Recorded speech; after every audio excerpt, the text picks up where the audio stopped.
حبيبنا سيدنا ومولانا محمد وعلى آله وصحبه khulafa'ir amma ba'du. Para alim ulama, guru-guru ngaji, bapak-bapak masyarakat, dan juga khususnya orang-orang tua kami yang berada di desa Tegal Badan Barat ini, yang tidak bisa kami sebutkan satu persatu, tidak mengurangi niatan kami kepada beliau, dan juga segenap hadirin bapak-bapak dan ibu-ibu, baik wali-wali santri yang hadir pada pagi ini yang kami hormati, dan juga segenap pengurus TPP At-Taqwa yang kami hormati, dan juga adik-adik sekalian yang kami cintai. Pertama-tama marilah kita panjatkan puji dan syukur kita kepada Allah, yang mana pada pagi ini Allah kumpulkan kita dalam satu tempat. Pada pagi ini Allah kumpulkan kita dalam satu majlis yang kita yakin majlis ini, tempat ini banyak terdapat kebaikan.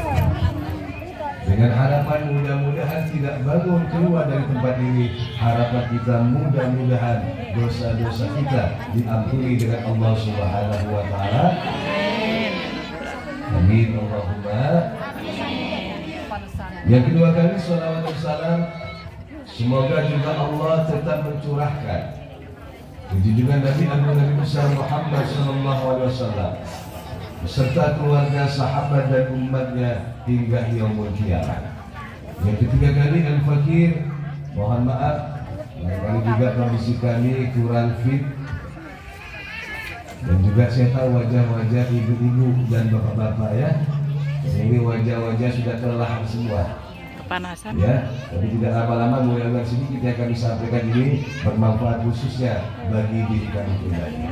Ketahuilah satu nikmat yang besar, hadirnya kita pada tempat ini tidak lain dengan harapan mudah-mudahan segala hajat-hajat kita dikabulkan dengan Allah Subhanahu. Amin Allahumma. Amin. Fadilahnya banyak. Diriwayatkan dulu ini ada Pak, salah satu orang yang ahli maksiat. Jadi ada bos, salah satu bos yang ahli maksiat. Ya kebetulan bos ini memiliki budak. Lantas ketika tersebut bosnya menyuruh daripada budaknya, wahai budak, ini uang 300 dirham. Kalau engkau pergi ke pasar, berikan aku keperluan-keperluan. Ketika budaknya sampai di pasar, terkagetlah budak tersebut karena melihat pasarnya belum buka. Jam 10 ditunggu, pasar juga belum buka. Maka ketika dilihat orang-orang yang lewat, ada salah satu orang yang lewat. Maka si budak ini bertanya kepada orang yang lewat, kemana orang-orang yang memiliki toko ini? Kenapa kok jam sekian tokonya masih belum buka? Maka orang ini mengatakan, wahai fulan, engkau tidak tahu bahwa sekarang ini ada pengajian seorang ulama besar yang bernama Syekh Mansur. Dan orang-orang tokoh di sini, beliau pergi pengajian daripada Syekh Mansur. Nanti habis pengajian, baru tokonya buka. Karena budak ini nunggunya agak lama, akhirnya budak ini pergi juga ke pengajian daripada Syekh Mansur. Habis pengajian, ada salah satu orang yang datang kepada Syekh Mansur, seorang ibu-ibu, seorang janda yang memiliki 3 anak. Dia mengatakan, ya Syekh, wahai Tuhan, ketahuilah saya ini seorang ibu janda. Saya memiliki 3 anak yatim, wahai Tuhan. Sudah 2 hari anak-anak saya belum dapat makanan. Bisa nggak engkau meminjamkan uang dengan saya sebanyak 300 dirham? Maka Syekh Mansur mengatakan, Bu, mohon maaf, saya kebetulan nggak bawa uang. Tapi Bu, nanti Bu akan saya umumkan dengan jamaah yang hadir. Barangkali di antara jamaah ada yang mau memberikan dengan uang. Dan ketika diumumkan dengan Syekh Mansur mengatakan, siapa di antara kalian yang mau meminjamkan uang 300 dirham dengan si wanita tersebut, akan aku doakan dengan 4 doa. Maka tanpa terasa budak ini mengatakan, wahai Syekh, wahai Tuan, wahai Kiai, kebetulan saya memiliki uang 300 dirham. Ini aku berikan ke orang siapa? Si ibu tersebut. Maka si Mansur mengatakan, apa hajatmu? Akan aku doakan. Si budak ini mengatakan, wahai Syekh, tolong doakan saya. Mudah-mudahan bos saya ini ahli maksiat. Setiap hari kerjanya minum, setiap hari kerjanya yang lain-lain. Tolong doakan bos saya. Mudah-mudahan bos saya diberi hidayah dengan Allah Subhanahu wa Ta'ala. Lantas dibacakan Fatihah dengan orang-orang yang hadir. Maka Syekh Mansur bertanya lagi, lantas hajatmu yang kedua apa? Ya Syekh, tolong doakan saya, karena saya ini seorang budak. Doakan saya menjadi orang yang merdeka. Maka ketika itu dibacakan Fatihah dengan orang-orang yang hadir. Maka hajatmu yang ketiga apa? Kata Syekh Mansur, ya Syekh, itu uang yang 300 dirham yang aku berikan kepada ibu tersebut, itu adalah uang bosku ya Syekh. Artinya apa? Aku pinjam. Tolong doakan Syekh, mudah-mudahan saya bisa mengganti uang daripada bosku yang jumlahnya 300 dirham. Hajatmu yang keempat, ya Syekh, tolong doakan saya, panjenengan, bos saya, dan juga jamaah yang hadir, mudah-mudahan dosa-dosanya diampuni dengan Allah Subhanahu. Budak ini pulang, Bu, bosnya bertanya. Ketika bertanya, bosnya marah-marah, kenapa kok lama? Maka budak ini bercerita. Maka lantas majikannya bertanya kepada budaknya, wahai budakku, doa apa yang kau minta dengan Syekh Mansur? Maka budak itu mengatakan, wahai Tuhan, saya memohon kepada Syekh Mansur, mudah-mudahan sampean diberi hidayah dengan Allah Subhanahu wa Ta'ala. Maka seketika tuan yang meneteskan air mata sambil mengatakan, wahai budak, mulai hari ini aku akan bertobat dengan Allah Subhanahu. Ini fadilah pengajian ini semacam ini, Bu. Ya, insya Allah yang belum dapat hidayah, mudah-mudahan kita diberikan hidayah oleh Allah Subhanahu wa Ta'ala. Yang punya hutang juga mudah-mudahan diberikan lunas. Amin. Allah Subhanahu. Karena kelihatan dari wajahnya 50% punya utang semua, Bu. Ya, mudah-mudahan diberi lunas oleh Allah Subhanahu. Dan juga orang-orang yang hadir apa saja, insya Allah dosa-dosanya diampuni dengan Allah Subhanahu wa Ta'ala. Amin ya Rabbal Alamin. Terlebih ini bulan Sya'ban. Pada bulan Sya'ban ini kebiasaan kita sebagai orang ahli sunnah wal jamaah adalah bulan yang Nabi besar Muhammad, yang mana beliau mengatakan Rasulullah Sya'ban Rajab syahrullah wa Sya'ban sahri wa Ramadan sahri ummati. Kata Rasulullah, bulan Rajab adalah bulan Allah, bulan Sya'ban adalah bulanku, kata Rasulullah. Karena apa? Di bulan Sya'ban Allah menurunkan ayat yang berbunyi, innallaha wa malaikatahu yusalluna 'alan nabi ya ayyuhalladzina amanu shallu 'alaihi. Artinya bulan ini bulan anjuran untuk memperbanyak membaca sholawat. Kira-kira kalau saya mau tanya, sehari semalam kita ini habis berapa sholawat kan?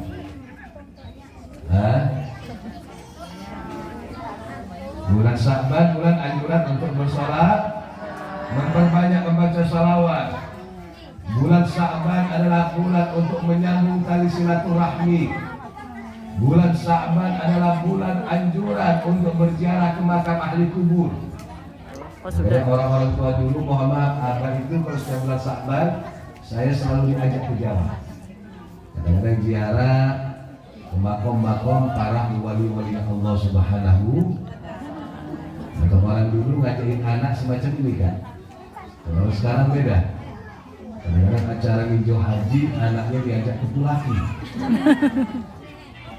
Sampai anaknya ngomong sama waknya, wah, tubuhnya kok mirip dengan wak-wak.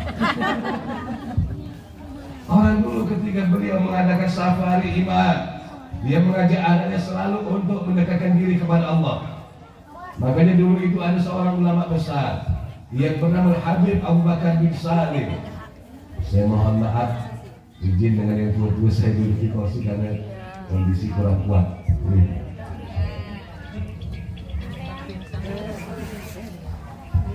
Nah di zaman dulu ada seorang ulama yang bernama Habib Abu Bakar bin Salim. Suatu ketika ada salah satu orang yang soleh. Orang yang soleh ini memiliki anak. Kebetulan anaknya ini murakbal, ahli maksiat. Nah, kalau bahasa orang kampung barangkali STM lah. Sholat terus maksiat jalan ke. Sholatnya rajin, ngomongin orang juga rajin. Sholatnya rajin, ngeramalnya juga rajin. Nah orang yang soleh ini mengatakan, wahai anakku, demi Allah abah gak ridho denganmu. Abah sebentar lagi istri mau pulang. Sebentar lagi abah akan meninggal wahai anakku. Tapi tolong sebelum abah meninggal, kalau engkau ingin mendapat ridhoku, engkau berziarah kepada seorang ulama besar yang bernama Habib Abu Bakar bin Salim. Ketika engkau nyampe kepada Habib Abu Bakar bin Salim, engkau pandang wajah yang mulia, wajah yang dekat kepada Allah. Engkau pandang wajahnya dari atas sampai ke bawah. Nah setelah itu engkau pulang. Nah habis itu demi Allah abah ridho denganmu. Jadi wasiatnya dengan anaknya cuma satu, disuruh berziarah kepada seorang ulama besar yang bernama Habib Abu Bakar bin Salim. Anak ini akhirnya keluar, dia berziarah kepada Habib Abu Bakar bin Salim. Ziarah nyampe di rumah Habib Abu Bakar bin Salim, dipandang lagi 8 menit habis. Dari atas sampai ke bawah. Setelah itu dia pulang. Maka setelah pulang dia mengatakan kepada abahnya, Pak, saya sudah berziarah kepada seorang ulama besar yang bernama Habib Abu Bakar bin Salim, dan telah saya pandang wajahnya dari atas sampai ke bawah. Maka abahnya mengatakan, nah, demi Allah abah ridho denganmu. Dapat 2 bulan abahnya meninggal.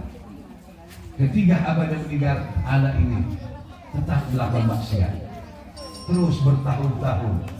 Satu ketika dia teringat wasiat daripada orang tuanya. Dia pernah disuruh memandang wajah orang yang saleh, wajah orang yang dekat kepada Allah yang bernama Habib Abu Bakar bin Salim. Maka seketika itu pula hatinya dibalikkan dengan Allah. Semenjak itu dia dijadikan orang yang tobat dan juga dijadikan salah satu daripada walinya Allah Subhanahu. Ini untungnya memandang wajah orang-orang soleh dulu. Kalau memandang wajah orang soleh, satu kali pandangan Allah akan tumbuhkan 40 hari benih-benih keimanan di dalam hati kita. Tapi sebaliknya, kalau engkau memandang orang-orang yang durhaka kepada Allah, satu kali pandangan Allah akan memberikan 40 hari di hatimu benih-benih kemunafikan. Dan ini kalau awak punya hati yang sering awak pandang ini siapa Kak? Hah? Ini kira siapa Bang? Apalagi yang laki nengok tulis ya Allah benar. Dan semacam ini. Satu kali pandangan atau memandang orang yang durhaka kepada Allah, ketahuilah selama 40 hari di hatimu akan Allah timbulkan benih-benih kemunafikan kepada Allah Subhanahu wa taala. Maka ini bulan Sya'ban yang punya anak, ajak dia yang soleh, minta dunia kepada orang-orang yang soleh. Jadi Allahumma di bulan Sya'ban, bulan anjuran juga untuk membersihkan hati. Ada bulan Rajab, bulan anjuran untuk membersihkan jasad. Harapan yang ketiga memasuki bulan Sya'ban. Jangan lucu, karena aku belum habis. Biar habis dulu. Lagi 5 menit. Dan ketika memasuki bulan suci Ramadan, harapan kita juga ruh kita disucikan dengan Allah Subhanahu wa taala. Kita ini kadang-kadang mohon maaf Kak, yang membuat doa kita jalan kabul ini karena hati kita ini selalu ada sifat takabur, sifat riak, adu domba. Itu ini paling senang ngomongin orang. Apalagi sudah tetangga beli kulkas, ya Allah, yang di samping yang beku. Kemudian kita kan semacam ini Kak ya. Ya Allah, makanya doa kita tidak pernah baik. Orang-orang dulu ya Allah, kalau kita belajar sejarah enak. Bahkan orang-orang soleh, salah satu manahik orang-orang soleh, ketika di rumah beliau banyak terdapat tikus. Aduh, sakit. Maka salah satu tetangga beliau datang kepada orang soleh tersebut. Dia mengatakan, Pak, di rumahmu ini kok banyak tikus? Kenapa engkau tidak memelihara kucing? Coba kau pelihara kucing, insya Allah tikus ini akan hilang.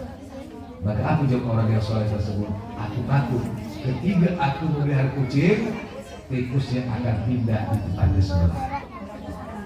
Jadi orang-orang dulu ini kan mohon maaf selalu menjaga perasaan orang lain. Ini lewat bulan Sya'ban kan, mohon maaf bang, ayo kita bersihkan hati kita. Karena hati kita ini kaku. Diajak ingat sama Allah saja jarang nangis. Diajak ingat sama Rasulullah saja jarang nangis.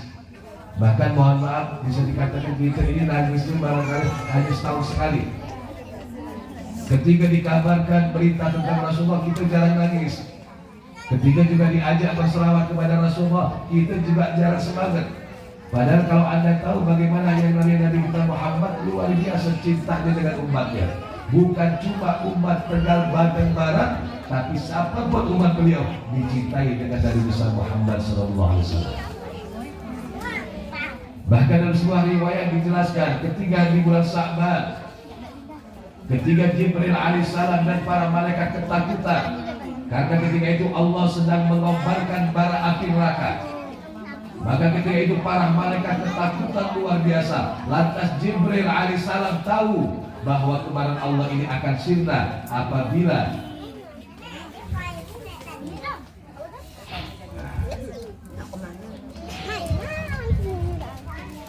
tahu Allah ini akan sirna marahnya apabila lewat Nabi besar Muhammad sallallahu alaihi. Maka ketika itu Jibril alaihissalam mencari Rasulullah. Dia mengabarkan, ya Rasulullah, sungguh hari ini Allah subhanahu wa ta'ala sedang mengobarkan bara api neraka. Maka ketika itu Rasulullah bertanya kepada Jibril, wahai Jibril, bara api neraka yang semacam apa yang dikobarkan dengan Allah? Diceritakan dengan Jibril alaihissalam. Dikatakan neraka yang pertama semacam ini ya Rasulullah, yang kedua semacam ini, yang ketiga semacam ini, yang keempat juga semacam ini, yang kelima dan keenam akan diberikan kepada orang-orang Yahudi dan Nasara. Sementara neraka yang ketujuh, Jibril kaku keluh untuk melanjutkan. Mari. Jibril, wahai Jibril, gambaran semacam apa neraka yang ketujuh? Maka Jibril mengatakan kepada Nabi besar Muhammad SAW, ya Rasulullah, ketahuilah gambaran memorinya sudah penuh lah 2 menit. akan Allah berikan kepada umatmu ya Rasulullah. Mari gantian. Yang ketiga dia wafat. Dia Maingan, bertobat kepada Allah ya Rasulullah. ada apelnya nih. Maka mendengar umatnya masuk ke dalam neraka yang namanya Nabi besar Muhammad pingsan di pangkuan Jibril alaihissalam. Ketika siuman, maka Rasulullah bertanya kepada Jibril, wahai Jibril, apakah memang ada umatku yang akan Allah masukkan ke dalam api neraka Jahannam? Maka Jibril mengatakan, iya ya Rasulullah, Allah akan berikan gambaran api neraka Jahannam yang ketujuh kepada umatmu yang ketika wafat dia belum bertobat kepada Allah Subhanahu wa ta'ala. Setelah pergi Jibril alaihissalam, maka Rasulullah masuk ke dalam rumahnya. Dia bersujud kepada Allah, bahkan dia menangis kepada Allah Subhanahu wa ta'ala. Dalam riwayat dikatakan yang namanya Rasulullah beliau sujud, beliau menangis selama 3 hari 3 malam. Maka ketika itu Sayyidina Abu Bakar As-Siddiq mengetuk rumah Rasulullah sambil mengucapkan salam dengan Rasulullah, Assalamualaikum ya Rasulullah. 3 kali sahabat Sayyidina Abu Bakar As-Siddiq mengetuk rumah pintu Rasulullah, tidak ada jawaban sama sekali dari dalam rumah Rasulullah. Sayyidina Umar bin Khattab juga melakukan hal yang sama. Tidak ada jawaban daripada rumah Rasulullah. Tapi ketika putri beliau Sayyidatuna Fatimah Az-Zahra Al-Batul, beliau mengetuk rumah Rasulullah lantas mengucapkan salam dengan Rasulullah, maka ketika itu Rasulullah membuka rumah beliau, maka terkagetlah Fatimah karena melihat wajah ayahnya telah berlumuran dengan air mata. Pucat wajah Rasulullah. Maka ketika ditanya dengan Fatimah, wahai ayah, apa yang telah membuat engkau semacam ini? Maka ketika itu Rasulullah mengabarkan, ya Fatimah, Jibril alaihissalam mengabarkan denganku